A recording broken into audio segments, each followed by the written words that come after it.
Ganito na kalaki yung sayote ko, guys. So, ayan guys, meron ako ditong potatoes. Hindi ko alam kung mabubuhay ba to. Tingnan lang natin, oh. Guys, bisitahin natin yung garden ko. Kasi nga, try natin tong itanim tong patatas. Bumalik pala yung lamig dito sa Romania. Sobrang nag-worry talaga ako sa mga tanim ko.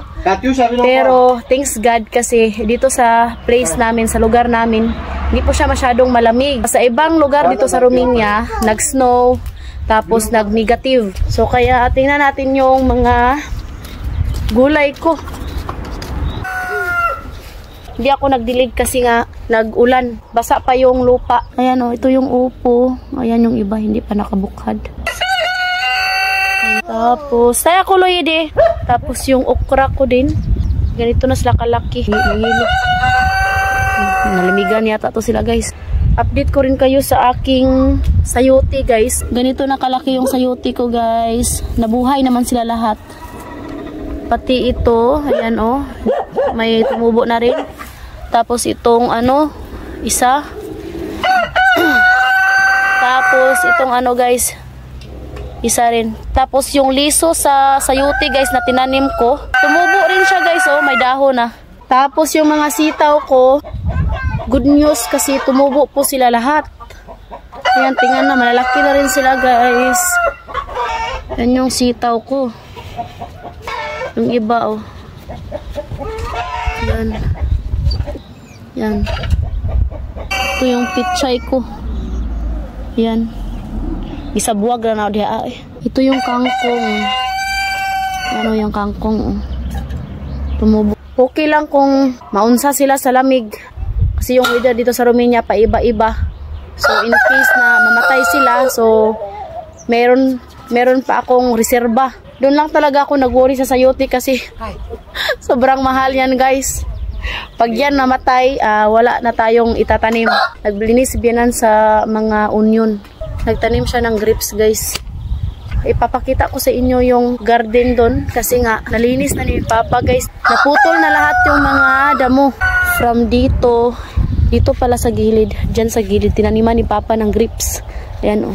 Ayan, guys, tangkay sa grapes ba. So pag uwi ko ng Pilipinas, magdala ako ng tangkay ng grapes. I-try kong itanim doon sa amin kung mabubuhay ba doon. Kasi sa amin, guys, malamig din kasi yung lugar namin. So try natin magtanim doon ng grapes. Magdala ako. Tinaniman niya doon, oh.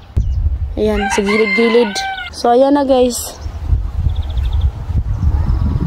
Yan. Malinis na.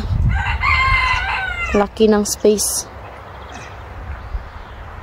Yan.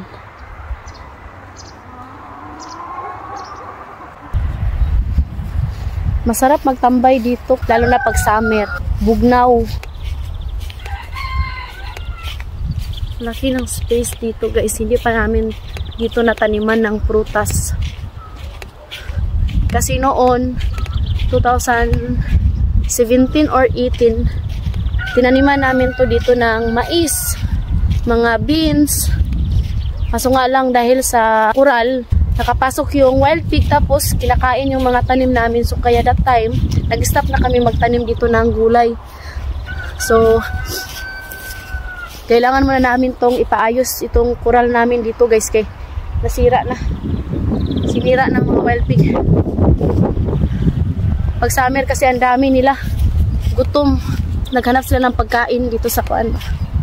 Mga balay-balay. So, 14 degree pala today. Hindi naman siya masyadong malamig. Hindi rin masyadong mainit.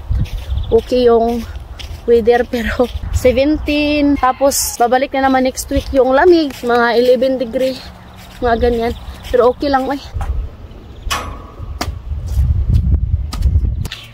Chifach, Katya. I need to find this, like, what they jump like this, like a green. Grasshopper? Uh-huh.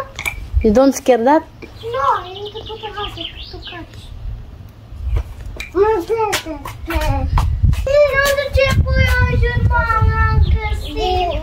So, ayan, guys. Nag-umbok si Papa sa mga sibuyas. I-try natin tong itanim tong ating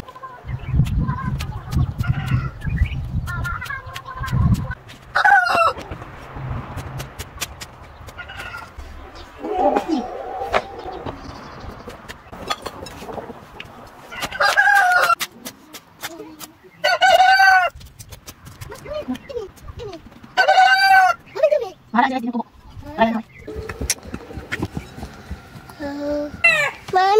Dah.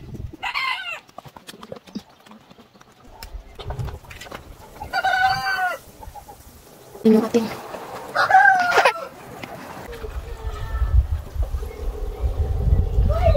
Pag gabi pala, tinatakpan ko sila. Nilagyan ko rin ng ganito guys para mainitan sila. Diba? Bumalik yung lamig. That's all video for today muna guys. Thank you for watching. Hope you enjoyed. Don't forget to like and subscribe to our YouTube channel and Facebook page, The Petri Family. Bye!